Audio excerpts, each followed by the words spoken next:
Olá, você está ouvindo o Pudim, o podcast unificado de diálogos multidisciplinares da UTF-PR. Neste episódio especial sobre a Páscoa, voltamos a conversar com Nathalie Belmaia, doutora em História pela Universidade Federal do Paraná, para saber mais curiosidades e informações sobre esta data tão importante para a nossa cultura.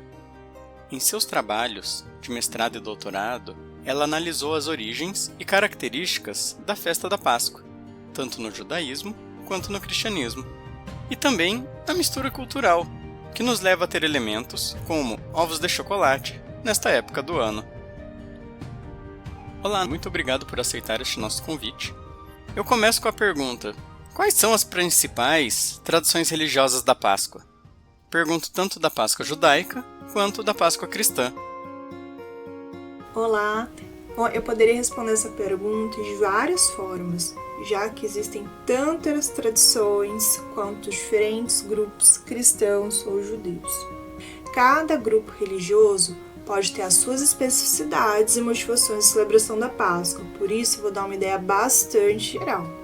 O Pessah, a Páscoa judaica, ele pode ser realizado, por exemplo, em um jantar familiar, a fim de rememorar a saída dos hebreus do cativeiro do Egito, conforme o relato bíblico do Êxodo 12. Esse jantar tem ritos específicos e alimentos simbólicos, como as ervas amargosas, relacionadas aos dissabores durante o período que eles foram cativos, e os pães ázimos, o pão sem fermento. Segundo lendas, devido à pressa com que o povo saiu do Egito, assim que eles foram libertados, não houve tempo para fermentar o pão. Já a Páscoa católica, por exemplo, envolve vários dias de celebrações e missas dentro do ciclo da Páscoa, que se inicia lá na quarta-feira de cinzas, passando pela quaresma, até o domingo de Páscoa, seguido de outras celebrações relacionadas com a ressurreição e aparições posteriores de Cristo. Além disso, no Brasil, algumas igrejas da Assembleia de Deus, por exemplo, realizam mensalmente um culto em virtude da morte e ressurreição de Cristo. Por isso, não comemoram o dia da Páscoa. As Testemunhas de Jeová não celebram nenhum feriado litúrgico. Então, como eu disse anteriormente, as tradições religiosas são tão diversas quanto os grupos existentes. Isso sem considerar as celebrações populares, que também são inúmeras, com trocas de ovos de chocolate, os ovos pintados à mão, de tradição eslava, as joaninhas e florezinhas de chocolate, que estão presentes na Páscoa da Alemanha, o folar, que é um bolo português de Páscoa, e outros. De que forma a Páscoa judaica se desenvolveu ao longo dos anos? E como que ocorreu a transição até a Páscoa cristã? Meus trabalhos eu analiso do ponto de vista acadêmico os primórdios da Páscoa cristã e as inúmeras disputas que fizeram com que ambas as Páscoas, cristã e judaica, demarcassem as suas próprias identidades e formas de celebração. Eu vou esboçar alguns aspectos, dando exemplo da definição da data da Páscoa cristã, diferente da judaica. A celebração da última ceia de Cristo, por exemplo, era a comemoração de uma Páscoa judaica, e isso continuou. No começo, ambas as Páscoas, judaica e cristã, eram celebradas no mesmo dia, o 14 de Nissan do calendário hebraico, que, se transposto para o nosso calendário, poderia ocorrer em qualquer dia da semana. A grande questão, ainda no século II da nossa era, era a mudança da data da Páscoa para o domingo. Aspirava-se que a Páscoa cristã, ocorrendo apenas no domingo, suplantasse a memória da Páscoa judaica, que evocava o cumprimento das 10 pragas e a libertação do Egito, em favor de uma memória da morte e ressurreição de Cristo.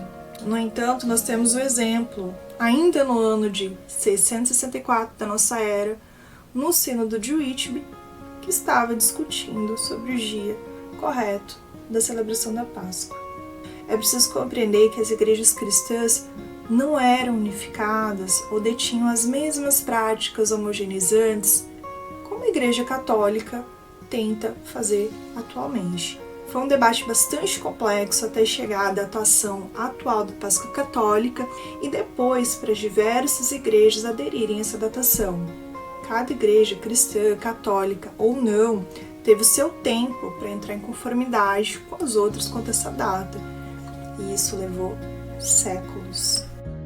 Como que você acredita que essas tradições se mantiveram até os dias atuais, já que começaram tanto tempo atrás?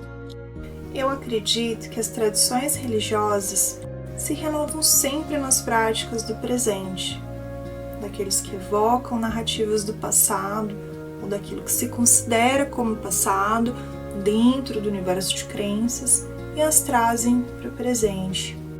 A cada vez que as narrativas são resgatadas e trazidas para o tempo atual, elas adquirem um significado especial em cada vivência.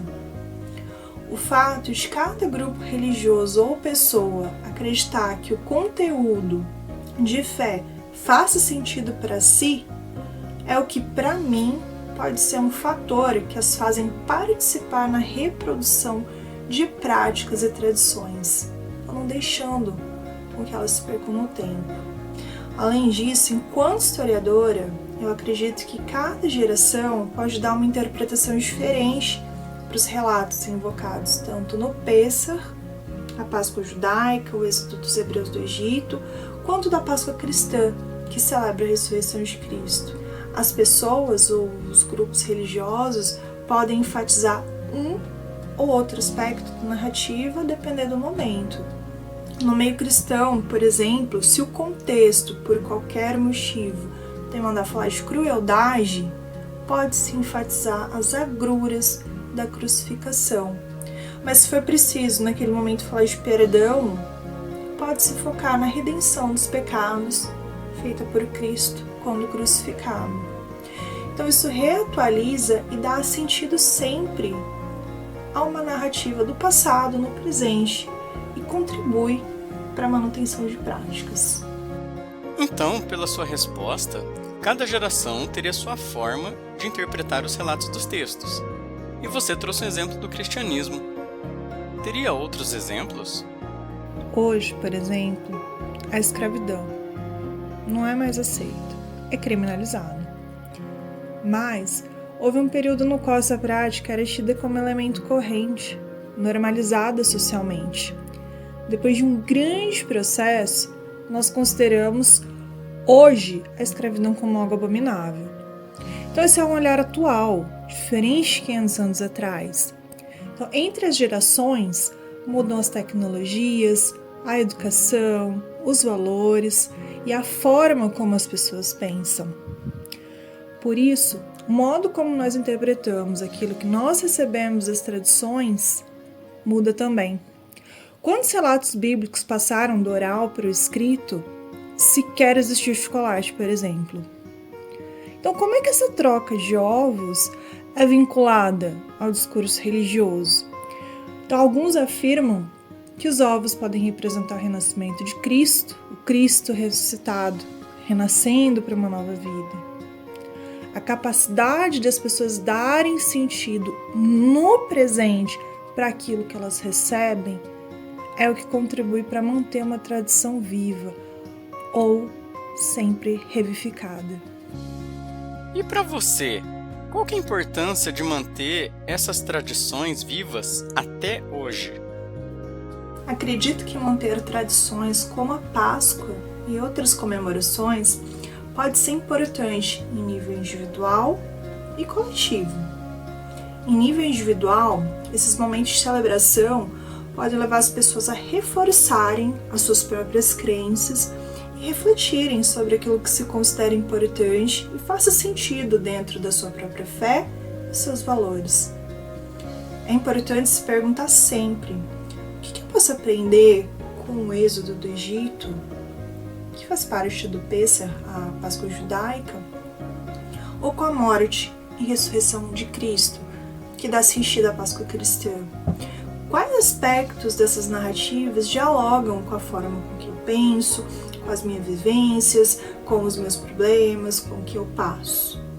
E depois, em âmbito coletivo, é nesses momentos festivos, fora do cotidiano diário, que as pessoas se reúnem, estabelecem laços de sociabilidade, solidariedade, reforçam ou criam vínculos com aqueles que partilham da mesma fé. Nós vivemos em sociedade. Então, partilhar esses momentos com pares, com aqueles que pensam de forma semelhante, comungam da mesma fé, é importante tanto para a manutenção do bem-estar individual quanto do corpo social. Muito obrigado pela entrevista e desejo uma boa Páscoa para você e para todos e todas que estão nos ouvindo.